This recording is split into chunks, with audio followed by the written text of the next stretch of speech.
Welcome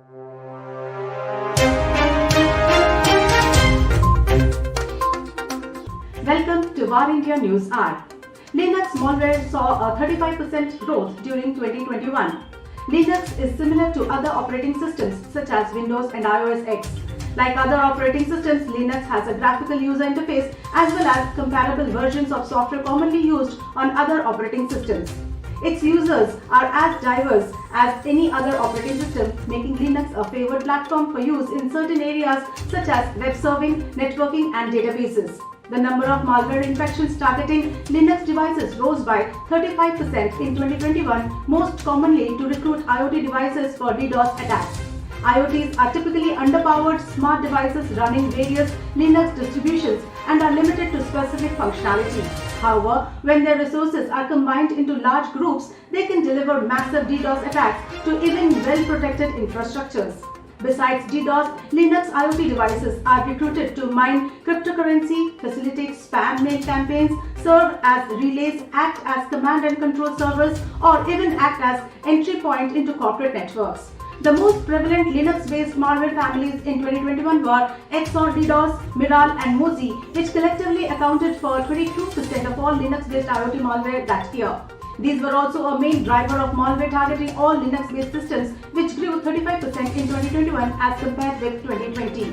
A notable case of the malware's distribution was shown in 2021 after a Chinese threat actor known as VARINDIA was observed deploying it with other derivative botnets. The malware called Mirai turned thousands of vulnerable Linux-based routers, IP cameras, and other IoT devices into a botnet that targeted Dyn and others with a massive DDoS attack.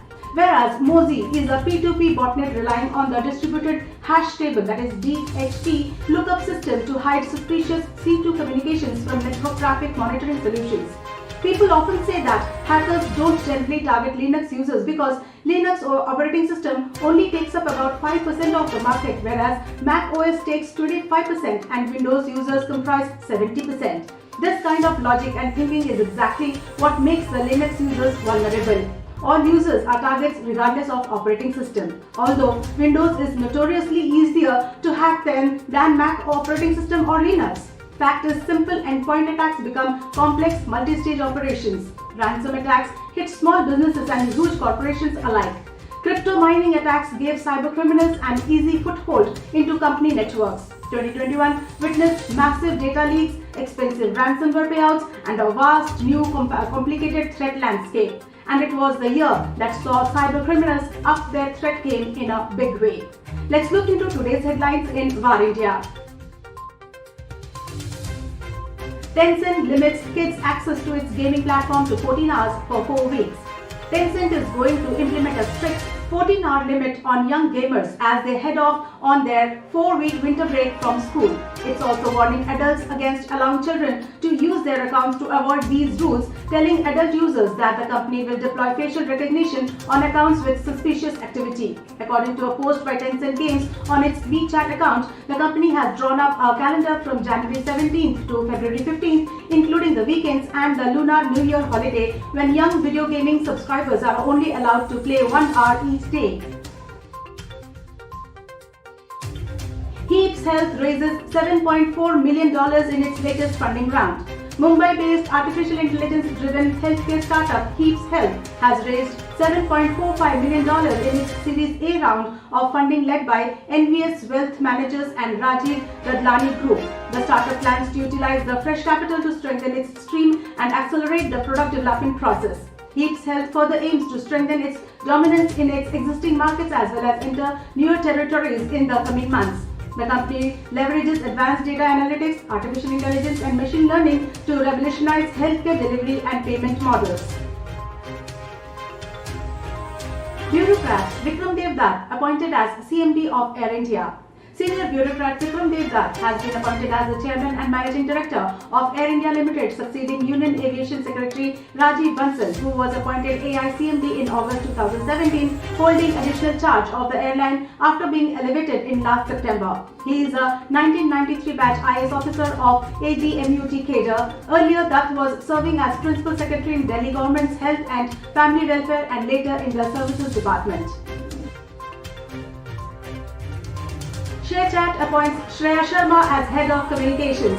Shreya Sharma has joined ShareChat as Head of Communications. Prior to joining ShareChat, she worked with Dream11 and Dream Sports as the Director of Corporate Communications and PR for over 3 years. Before this, Sharma has also worked for organizations like EY, Genesis, Burson, Marcella, the Savera Group, Starwood Hotels and Resorts Worldwide Inc. and Jumeirah. Shreya said that she is looking forward to work with Ankush Sachdeva, Farid Ehsan, Burgess Y. Malu and the incredibly talented teams to deliver impactful campaigns and narratives. BBNL to connect 6,929 borders and Naxal-hit panchayats this year. Rural Broadband Infrastructure Organization BBNL expects to connect 6,929 panchayats located in border, Naxal-affected areas and in island territories with satellite-based communication services. The special purpose vehicle under the Telecom Ministry has already commissioned satellite services in 4,682 gram panchayats, including those located in Galwan Valley, Doklam, Leh, Tawang, etc. The TCIL was given 5,521 and BSNL 1,408 gram panchayats under the project. The satellite-based communication services in village panchayats in Galwan Valley and Doklam, like sensitive areas, were commissioned in 2020.